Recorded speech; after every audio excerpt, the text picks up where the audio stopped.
What's poppin'? What's poppin'? Hello, everybody. Hope you're having a wonderful day, weekend, month, year, whatever. Today, with another video, part 2 on Pallet Tool, and in part 2, we're going to be going over gripper setup, standard and custom gripper setup, and we're going to be going over the most important part, unit load setup. These are your palletizing parameters. This is what makes Pallet Tool Pallet Tool. So be sure to tune in. For those of you whizzing by, be sure to check out the chapters below. And you know what? If you like the content, hit it with a sub or I'll mess you up. But for real though, like my stuff, ya mucha. Without further ado, let's get into it.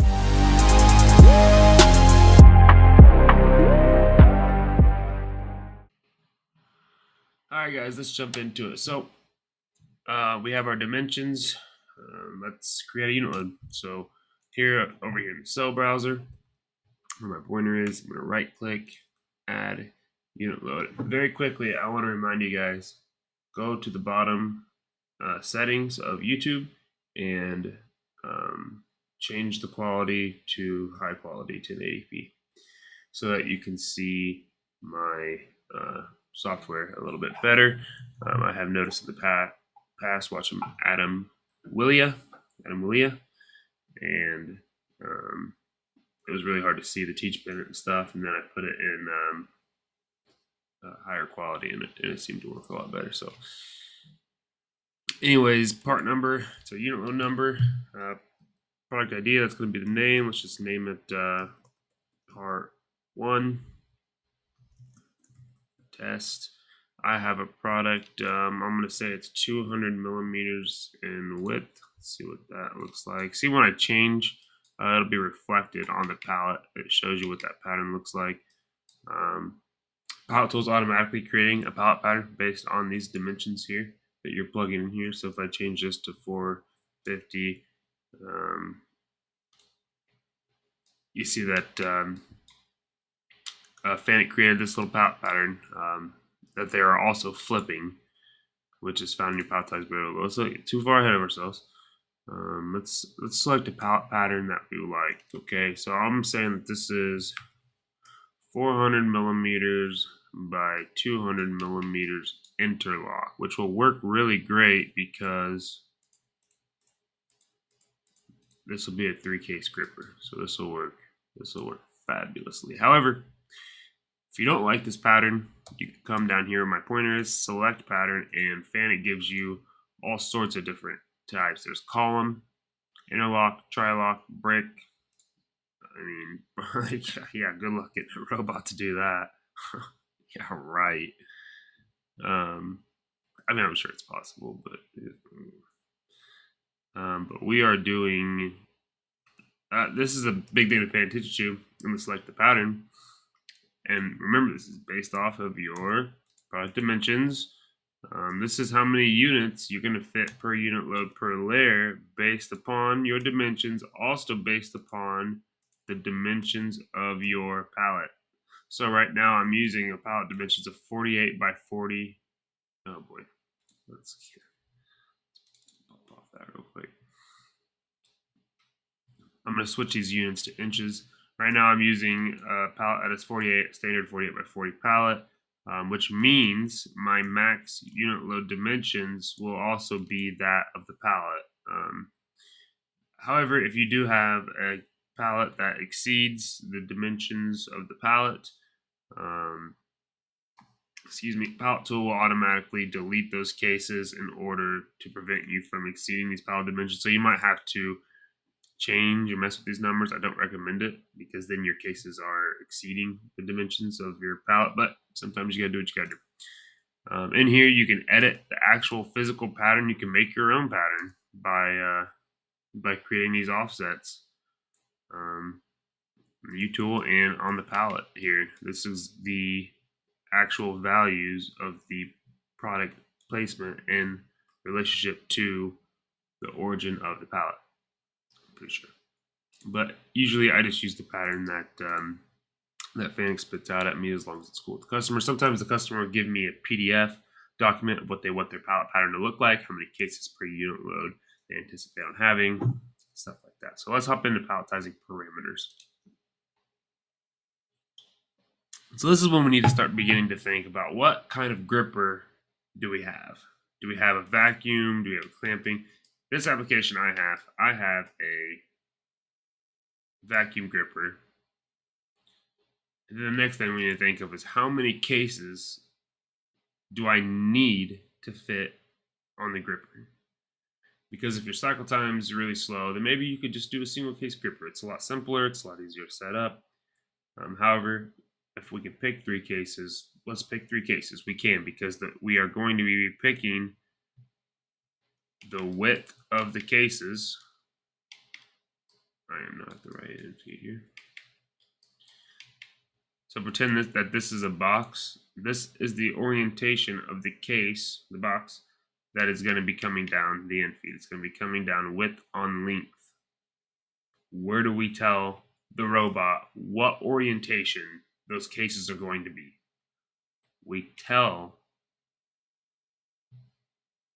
We specify inside the unit load setup in the software. We say that these are coming down from the in-feed pick orientation width on length.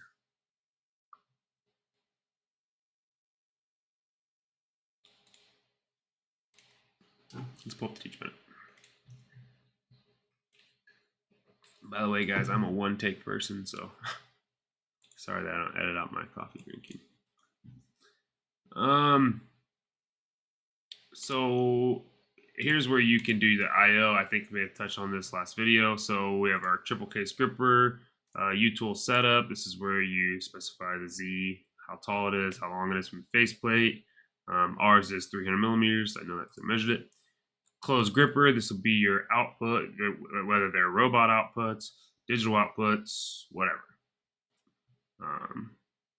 And yeah.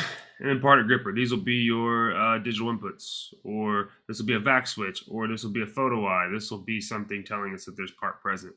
Really quickly, I want to touch on part drop.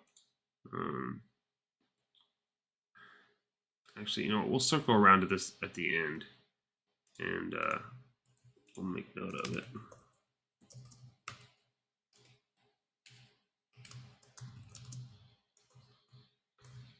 Okay. So you have your I/O, but we want to set up the actual gripper. We want to figure out what gripper we want to use. I'm just going to show you what gripper we're going to use. And it doesn't really matter the setup inside of here. This is just that. This is just another way of getting to that U-tool offset, but in RoboGuide. So it's so frustrating that it keeps disappearing. This is just another way of getting to the gripper. Okay, I'm selecting that I'm going to be using the triple case. You could use a multi-case. You can use a multi-case of 10 cases per gripper, or you can do a custom, which we will be doing. You will check box as a multi-case gripper, and then you can set how many cases you want to do for that custom gripper. This case, I just want to show you a standard vacuum gripper from Out-Tro. So here's some I/O stuff. RoboGuide doesn't care. The simulation doesn't care about I/O, so I don't put this stuff in here. I don't worry about it until I get to the real world robot.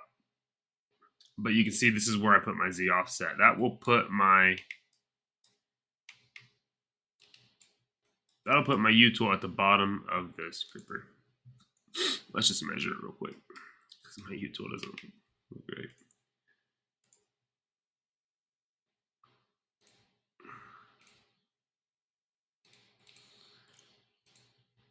That doesn't make sense. So I want to show you where you can also find your grippers. Yeah, that just looks different. Not sure why it looks different. So inside here, you use your robot library. You can find your grippers. I just use a vacuum gripper. Okay, there we go. There we go. That looks better. So from there to an edge, should be down here. This does not appear to be working. From this edge to this edge. And it doesn't have to be perfect in RoboGuide, but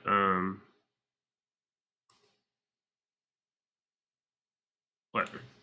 I know it's 300 millimeters. It doesn't have to be perfect in RoboGuide, but you want the simulation to somewhat represent what you're going to do. You want to see the cases at the bottom of the gripper. You don't want to see the cases like somewhere up inside the gripper, which is what, or you don't want to see it somewhere really, really far below the gripper. Yeah, it's annoying. I don't even know why it's doing that.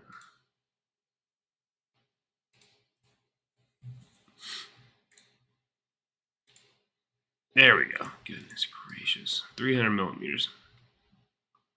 You guys know how some of the nuances of software is. It's just whatever. So that'll put the cases, that'll put my U-tool literally right at the bottom of this gripper. But in the real world robot, you might want to compress the bellow of the suction cup and gauge the suction cup a little bit, which is where I would skew this number. If it was actually 300 millimeters from the face plate at the bottom of the suction cup, I would actually put 290 millimeters, maybe engage the suction cup about 10 millimeters, 5 millimeters, maybe 15 millimeters, depending on what suction cup you're using. The flexibility of them and all that stuff. So I just want to show you, this is what it looks like setting up your U-tool in RoboGuide. However, it doesn't really matter. We just need to know that over here, when we select our unit load that we made, part 1 test, unit load 3, and I select palletizing parameters, process parameters. This is specifying what gripper you're going to be using, because right now, this is a cycle, this is a cycle. We're doing 15 cycles, 15 picks and places for one layer. That's a lot. That's a lot. Seeing as how we can fit 3 cases on here, this is just if we use a single case gripper. Watch how the cycles change when I select a triple case gripper. Bam. Now RoboGuide is trying to predict how you can pick and place your layers. Notice how these are numbered. 1, 2, 3, 4, 5, 6, 7, 8, 9, 10, 11, 12, 13, 14, 15. Here is a really easy way to set up your unit load. Show pallet pattern on 3D pallet. Let's come over here and look at this. If we were picking length on length, we would do 1, 2, 3. That would mean the length. That would mean the length of the case is coming down the length of the conveyor, like this ish. But it is width on length. So in that case, we're going to want to do 1, 4, 7, 2, 5, 8, 3, 6, 9 as a cycle because we only pick 3. So we'll pick 1, 4, 7, pick it, place it. We'll go back to the end feed, pick 2, 5, 8, pick it, place it, and so on and so forth in groups of 3. So let me show you what that looks like in the palletizing parameters, because we have drop 1, group, drop 2, group, drop 3. Let's say 1, 4, 7. 1, then 4, then 7. What that's basically going to do is it's going to place 1, then it's going to retreat to the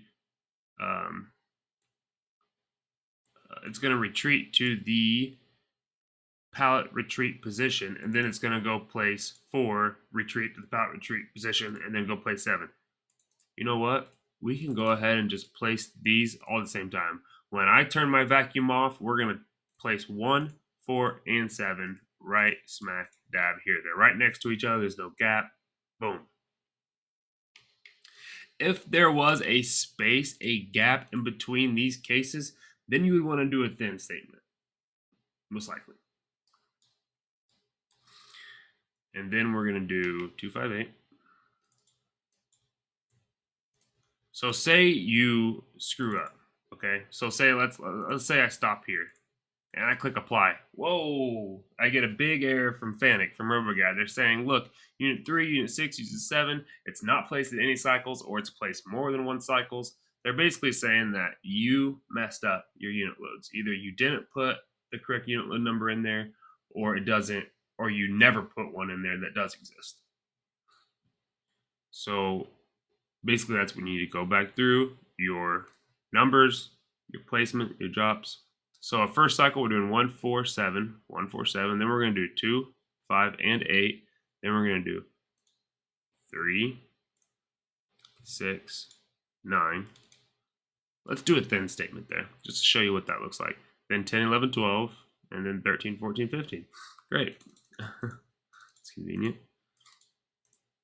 Now, I can't tell from my head what orientation and in what number it's going to be on the end of arm tool.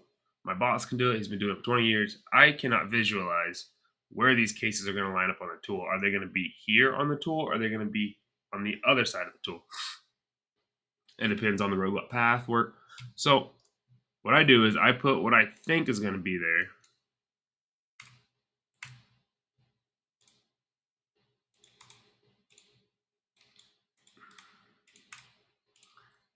I apply it. Hey, we didn't get any messages. We didn't get any errors.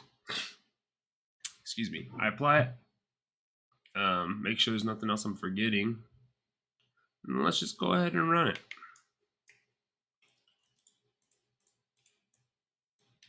Oh, seriously? Deselect. Okay, seriously.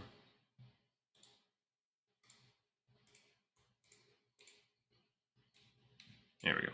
Let's just go ahead and play it. Let's just see where we're at. Let's see how the robot behaves. Okay, okay.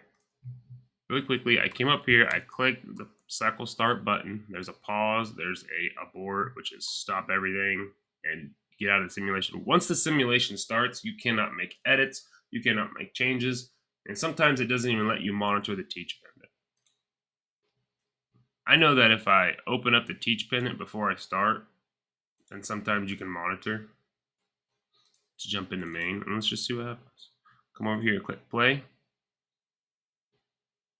Let's select our unit load. This is unit load 1, unit load 2, unit load 3. Select the in feed. I know that this is in feed 1. And there's only one pallet. Your cycle start data, which is something we're gonna have to go over in another video because I don't have time to touch up on this today.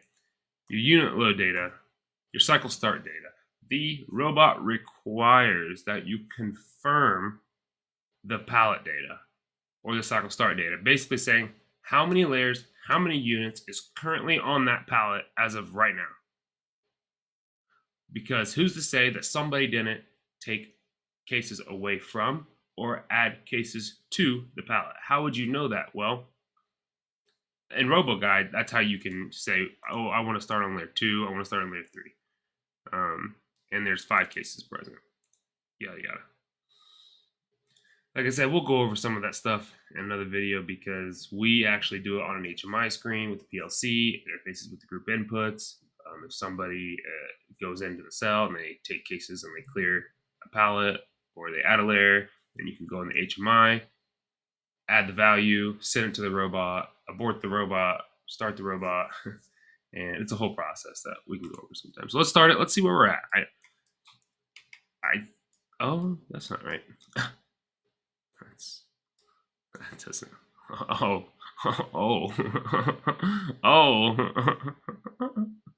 Okay, let's stop. I think I know what I did because I was trying to show you length on length. So immediately I could see the orientation of the cases coming down the conveyor wasn't right. So it's coming in palletizing parameters. Right here, the first cycle, the first pick was length on length. Apply. Let's get rid of that. And let's slow it down. Let's slow it down so we can see what's going on. We can always speed it back up. I did adjust my move perch routine.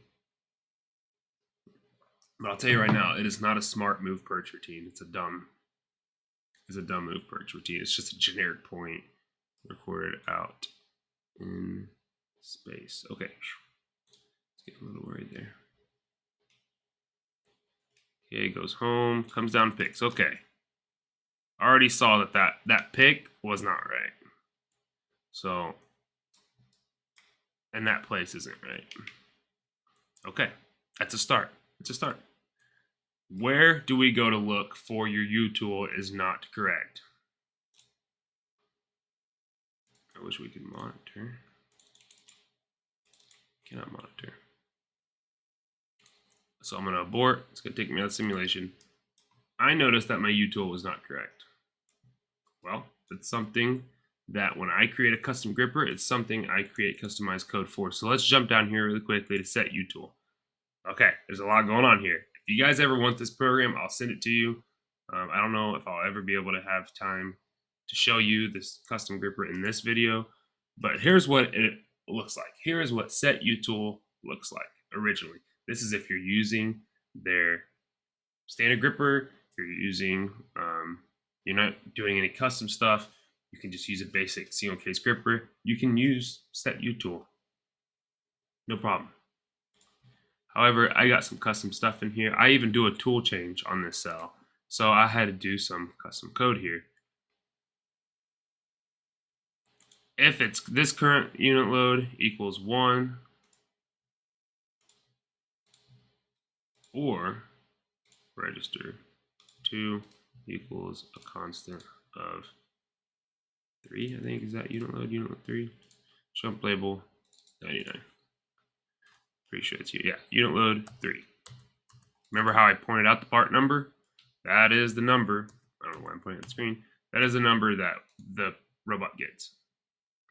So if current unit load number, now I do not update this data, these registers. It happens in Carol, it happens in the background. It's part of Pallettool. Pallettool does all this stuff in the background as the robot's running. It's updating these registers, updating these variables. It's part of the magic to Pallettool is that you don't have to do this. You don't have to program it yourself. Our company is actually developing their own Pallettool software to make up for some of the shortcomings. So jump label 99. We're going to jump down here to label 99, and we're going to execute that code just like we would with the normal routine. Okay, let's go ahead and start this, play this. I'm going to try to hurry up now because I'm running out of video. Okay, let's start this. Sorry, I had to cut that. My RoboGuide crashed. Happens frequently. Okay, let's go ahead and start this. We're going to do 7 layers, yada yada. So what we expect to see now that we change our set U-tool program, we expect to see everything line up, everything nice and neat, nice and squared, coming out of the palette, nice and square. That looks awesome. That looks great. It's even approaching right. Now, if I had to do this over again, I'd probably build towards the end feed, so I'm not going over cases. There's that thin statement. There's that thin statement.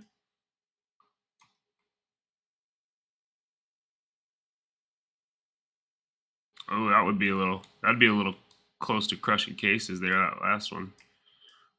So let's do a flip layer real quick. Let's show you what a flip layer looks like. So basically, guys, that's setting up infeed. Setting up unit load.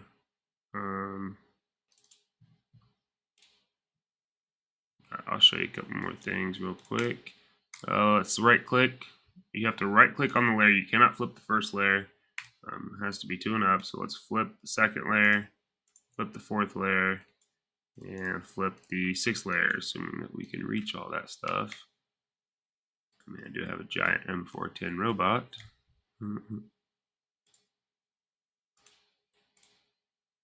Okay. Yeah, let's flip those layers. Let's apply it. It's going to show us that representation on here. Now we will have to configure the cycles for the flip layer. See how it changes? This is the flip. This is normal. Click on the flipped, and now it's showing me flipped.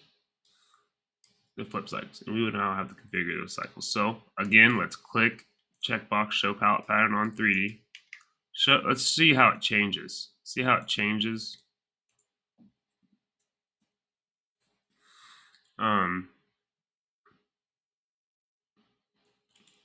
I also noticed how on the first layer it was placing 13, 14, and 15. All other 12 cases were there. So we were like trying to pocket this cycle inside this. If we were to continue down that path, I would probably do a pallet approach height of probably 300 millimeters. Now, that'll be pushing it. Once I get to layer 7, I am going to still retreat that 300 millimeters. That is the same retreat height for each layer, each placement, all the way. You cannot retreat differently on layer 7 as you would on layer 1 without doing some customized Teach Pendant code. I'm sure it's possible. In-feed approach. They have this awesome pictorial here showing you. Again, that's in unit load. Click on your unit load, you pop up that screen, palletizing parameters, optimal path. This will show you the in-feed. I would not want to approach my in-feed. I would want to approach from it straight up in the air to 100 millimeters, something like that. And it shows you the approach, the retreat, pallet approach, pallet retreat. Why? See, when I click on the origins of the pallet, when we set our origins in the last video, I can see that Y is the width and X is the length. So when we offset length, it means an X direction. When we say width, it means in the Y direction. If for some reason our origins were flip-flopped, I would be crushing cases because of our approaches. This is where I would go into each cycle and I would change the length approach direction. Instead of approaching from here to here, from the positive to its position, we would be able to do it in the opposite direction, in the opposite length direction, which would be X, the length of the pallet. That's just for this cycle. You would have to do that for all cycles. Now, there is a lot of stuff that you can do with the palletizing parameters. If you wanted to do 741, you could do that. Let's just see what that looks like. 741, really quick. I want to show you what that looks like and what happens when we reverse it like that. Hopefully it doesn't crash this time. Could be slow. Okay, let's see what happens here. Okay, that is definitely not right. And I'll show you why. That's what it was supposed to look like. Yep, now we're crushing cases. So I'd come in here, and then I would try coming here. Rotation, 180. Let's try that. Apply it, okay. Run it, see what it looks like. This is what I do all day. I change it, I mess with it, I tweak it, I run it, see what it looks like. Boom. See, that allowed me to place it in reverse. I want you to see those approaches. I want to emphasize these approaches, and I can do that by saying then statements. I want to show you what I mean with these approaches. That should be enough.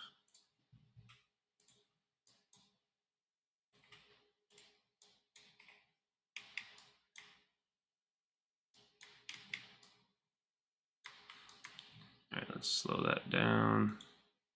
It's hard to see it when it's flying. Okay, see what these approaches look like. See how it's going to the positive side and it's coming into this corner. Goes up, goes out to that approach position, comes in towards that corner. That's what we want to see. You want to see that in the simulation. You want to make sure you're approaching correctly, or you will start crushing cases in the real world robots.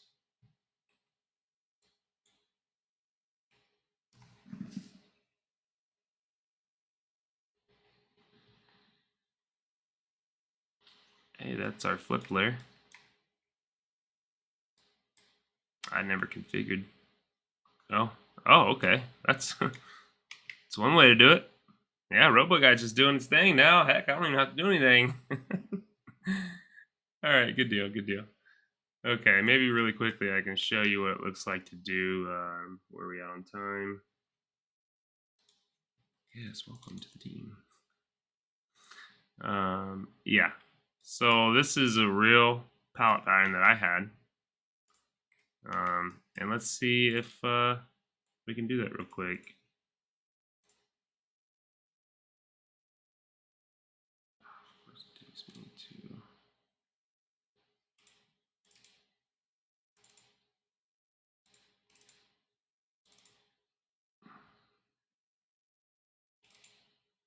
Okay, here we go. apply this gripper. Okay, where is it? Where is it? Well, show you where it's at. For metric,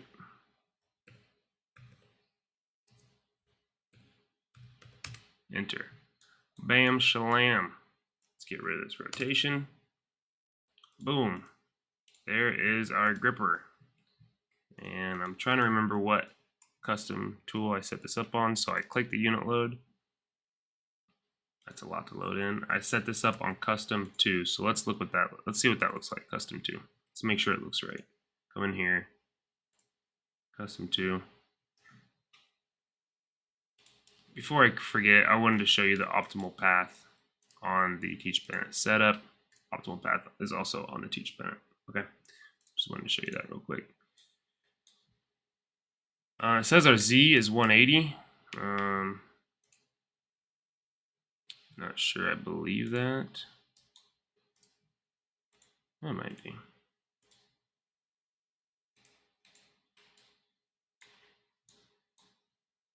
It's 100.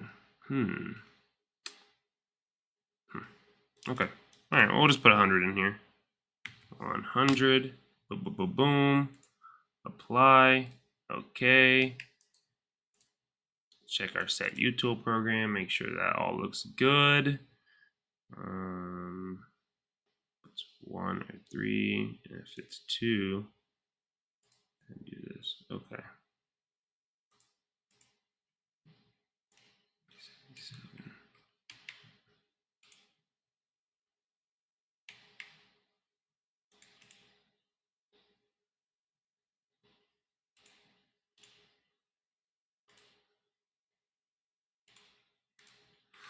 So the distance from the middle of the faceplate to the back of my tool is about 370 millimeters.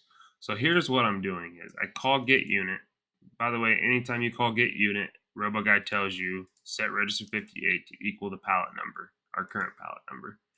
We get XYZ. We get the current XYZ linked width of the case. I put it into a register. I divide it, and then I push that case.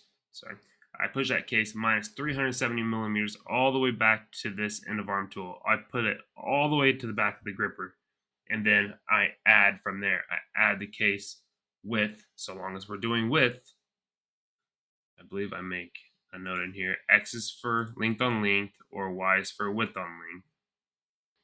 We are using the Y value, R155, and then we add minus 377, which is that length, plus half the distance of the case. That way we center the case at the gripper. This allows us to control where the cases are in relationship to the gripper location. So we just did a product change.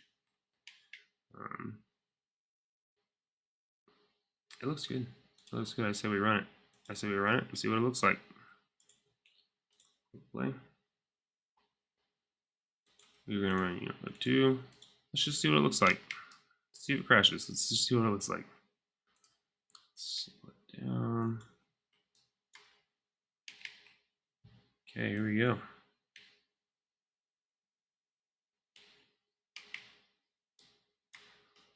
And again, guys, this is definitely overkill for this robot. Oh, see, my approaches aren't right.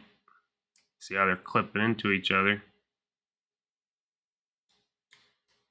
My approach directions are not correct.